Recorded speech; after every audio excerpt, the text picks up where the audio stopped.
કેવડિયાના પ્રકૃતિના ખોળે કલાનો અનોખો સંગમ રચાયો.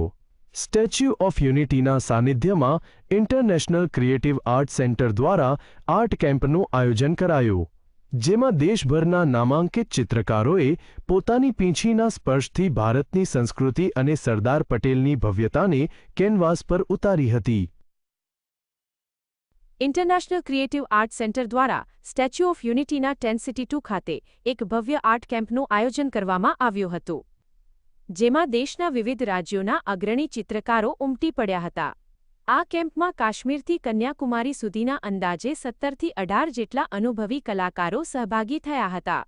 આ તમામ ચિત્રકારો છેલ્લા 15થી 20 વર્ષથી કલાક્ષેત્રે કાર્યરત છે. કલાકારોને માર્ગદર્શન આપવા માટે પ્રયાગ શુક્લ જોની, એમએલ અને અશોક ભૌમિક જેવા ખ્યાતનામ આર્ટ ક્રિટિક્સને ખાસ આમંત્રિત કરવામાં આવ્યા હતા, જેમણે કલાને વિશ્વકક્ષાએ લઈ જવાના ગુણ શીખવ્યા હતા.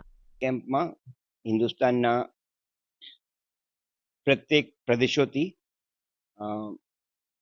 18 થી 19 આર્ટિસ્ટો ભેગા થયા છે.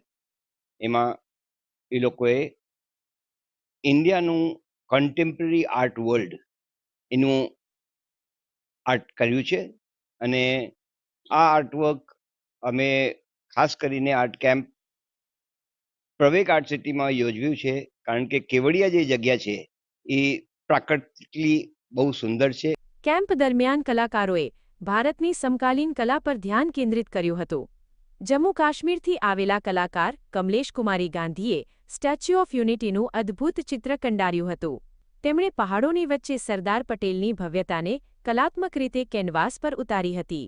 આ પેઇન્ટિંગની વિશેષતા એ હતી કે તેમાં વિંધ્યાચલની પહાડીઓની સાથે હિમાલયનું પણ પ્રતિબિંબ ઝીલાયું હતું.